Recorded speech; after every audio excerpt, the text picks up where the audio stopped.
আমার ছেলে পুলিশকে ভালোবাসতো, পুলিশ হতে চাইতো, এখন চায় না। এখন পুলিশ দেখলে ও ঘৃণা করে।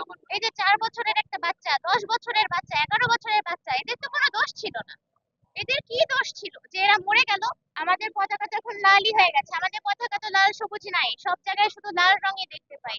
আমার খারাপ লাগছে যে স্টুডেন্টদেরকে কেন মেরে ফেলা হচ্ছে।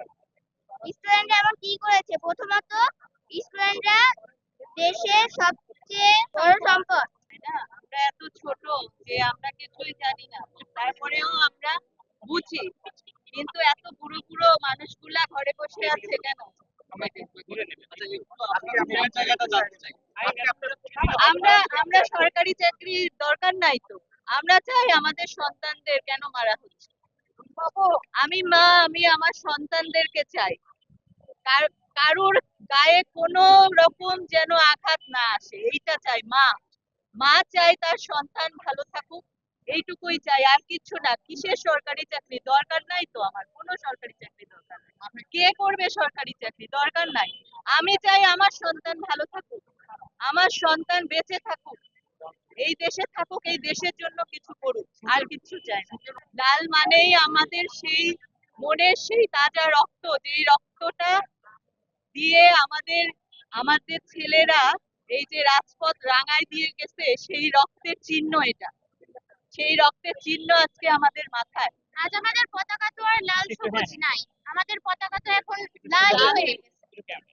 আমাদের পতাকা তো এখন লালই হয়ে গেছে, আমাদের পতাকা তো লাল সবুজ নাই, সব জায়গায় শুধু লাল রঙই দেখতে পাই।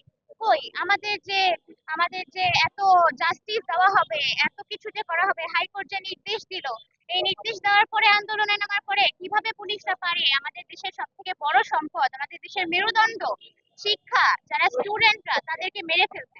এরা তো আমাদের দেশের সব থেকে বড় সম্পদ। আপনারা আমাদেরকে জবাব দেন, আপনারা কোন যুক্তিতে আমার ভাই বোনদেরকে, আমার বড় এবং ছোট ভাই বোনদেরকে মেরে ফেলেছেন?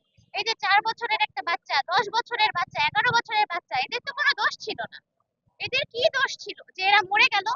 এদেরকে এরকম ভাবে দেখেই মেরে দিল? এদেরকে এদের এদের কাছ থেকে তো কোনো প্রমাণ পাওয়া যায়? আমার ছেলে পুলিশকে ভালোবাসতো, পুলিশ হতে চাইতো, এখন চায় না।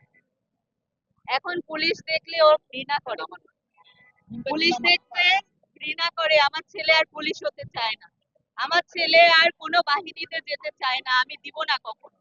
সে যেতেও চায় না। আগে পুলিশ দেখলে সেলুট দিত, এখন পুলিশ দেখলে থু থু করে, পুলিশ দেখলে ঘৃণা করে।